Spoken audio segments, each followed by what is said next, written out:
UN Security Council. AU envoy demands reconfiguration of global peace, security architecture. Silencing the guns remains on our agenda, he said, also stressing the importance of zero tolerance for all unconstitutional changes of government. At the UN Security Council meeting, Bankole Adeoye, African Union Commissioner for Political Affairs, Peace and Security, said that Africa's vast natural resources, strategic location, and youth make it a significant, valued actor in the international system. Its perspectives provide fresh insights for a changing world, he added. Further, addressing insecurity, particularly terrorism and violent extremism, as well as economic and governance challenges, requires multidimensional and African-led structured solutions premised on global security. At the very root of these challenges, he stressed, is the state of health of individual African states and the quality of their engagement with the rest of the world. For its part, the African Union is committed to building strong African states that will boost global security and development, pointing out that African institutions are currently being tested by the combined weight of the impacts of climate change and other socio-economic implications. He urged several actions to enhance African states' ability to address multiple challenges. First, he underlined the need to reconfigure the global peace and security architecture. Renewed multilateralism for the sake of global stability is necessary, he stressed, adding, "This is Africa's right and not just a demand." Additionally, the Security Council must be enlarged to be more inclusive, pro-Africa, democratic, responsive, legitimate, equitable, and accountable. Welcoming the 2023 decision to expand Group of 20, G20, membership to include the African Union, he said this serves as a viable model and boosts realization of the African Continental Free Trade Area as well as the bloc's Agenda 2063 and the UN's 2030 Agenda. He also called for adequate, flexible, predictable, and sustainable financing for African peace operations, which will serve to promote peace enforcement in the era where peacekeeping is shrinking. The African Union stands ready to address the continent's complex, intractable conflicts, and the implementation of Resolution 2719, 2023, will be a litmus test for such financing. He went on to state that the African Union works to promote effective preventive diplomacy, mediation, and dialogue. Underlining the importance of such measures, he spotlighted the Pretoria Peace Agreement on Tigray and expressed hope that Sudan will change course through better mediation for a cessation of hostilities to be effected. Reforming the global financial architecture is another imperative, as the existing one is plagued with inequities, gaps, and inefficiencies that must be addressed, he said. Bridging technology gaps and developing innovative financing mechanisms are crucial, and he therefore called for creating a new architecture for global economic governance, addressing the cost of sovereign borrowing, improving access to special drawing rights, SDR, and linking private sector profitability with sustainable development. He also urged the mainstreaming of women in governance, youth inclusion, and child protection. It is also fundamental to promote a delicate balance between the classic first-generation political and civil rights and the economic, social, and cultural rights premised on the right to peace and, most importantly, the right to development, he said. This will ensure an Africa where good governance, democracy, respect for human rights, justice for all, and the rule of law thrive. Underscoring that the African Union's adequate representation and effective participation in international affairs will be a public good, he also underlined the need to ensure complementarity between the bloc and the UN through regional economic mechanisms and commissions. Silencing the guns remains on our agenda, he said, also stressing the importance of zero tolerance for all unconstitutional changes of government, as well as continued support for the nexus between peace, security, and development. President of the Human Rights Council, High Commissioner for Human Rights, Excellencies, distinguished delegates. At the outset, the African Union congratulates the Kingdom of Morocco for assuming the presidency of this august Human Rights Council.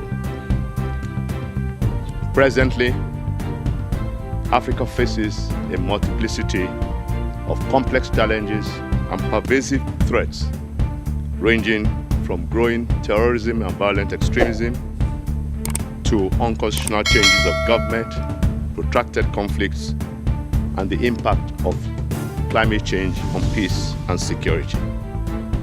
These threats all negatively affect the full realization of the body of rights, including the right to development. The protocol establishing the Peace and Security Council of the African Union eloquently asserts that the observance of human rights and the rule of law is essential for the promotion of collective security, durable peace, and stability on the continent. President of Council, distinguished delegates, on this note, the promotion and protection of human rights remain topmost priority for the African Union. The African Court on Human and People's Rights and the African Commission on Human and People's Rights, two major leading AU organs, serve as the beacons of hope for the African people. The evolving rich jurisprudence of the African Court especially has been trailblazing and covers all the generations of rights. Let me also, at this point, commend the government and people of South Africa for being equivocal in support to the Palestinian cause and for defending the rights of all Palestinian people in the face of the onslaught by Israel on Gaza. The case demonstrated by South Africa at the International Court of Justice is to continue to prevent genocide in Palestine or in any part of our world. Excellencies, through Agenda 2063, particularly Aspirations 3 and 4, the African Union is taking actions towards the promotion of democratic governance and the strengthening of democratic institutions by upholding constitutionalism, the rule of law, citizens' participation, and ensuring that all have access to political service. The African Union also promotes social accountability and transparency through the joint implementation of the African Governance Architecture and the African Peace and Security Architecture. The year 2024 marks the 20th anniversary of the establishment of the African Union Peace and Security Council, through which the safeguarding of human rights remains a critical component for conflict prevention and conflict resolution. Also, in 2024, the heads of state of the African Union have declared this year as the year of education in Africa, with the theme to educate an African fit for the 21st century.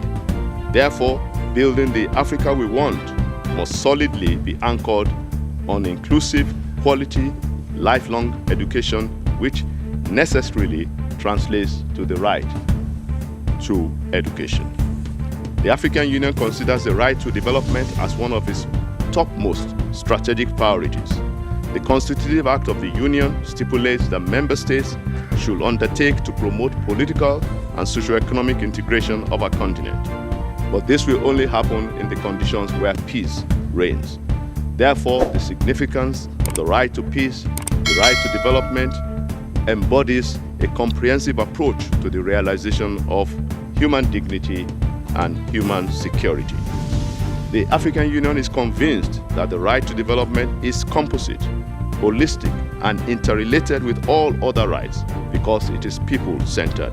The principles to the right to development requires the equal opportunity to be given to all peoples for access to basic resources, education, health services, food, housing, employment, and the fair distribution of income.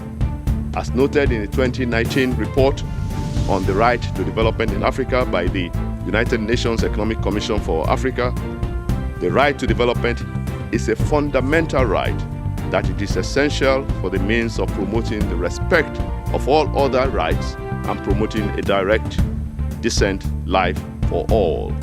I appreciate the partnership, particularly between the African Union and the UN system through the Office of the High Commissioner for Human Rights to foster the discourse on this right.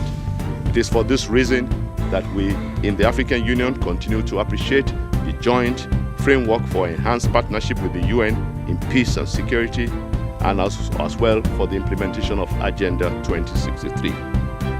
Likewise, the African Compliance Framework on Human Rights in Peace Support Operations is another framework that will work with the UN in other areas of mainstreaming human rights in continental early warning. Excellencies, as I conclude, I want to underscore that 15 African countries will hold presidential, legislative, and general elections in 2024. This is a fervent testimony to exercise the right to vote, particularly for women and youth in our political processes. Consequently, unconstitutional changes of government serve as a gross denial of citizens' right to vote. Thus, the African Union remains absolutely steadfast in condemnation of all forms of undemocratic means to power. It is therefore necessary to reiterate our zero tolerance in the Union for unconstitutional changes of government.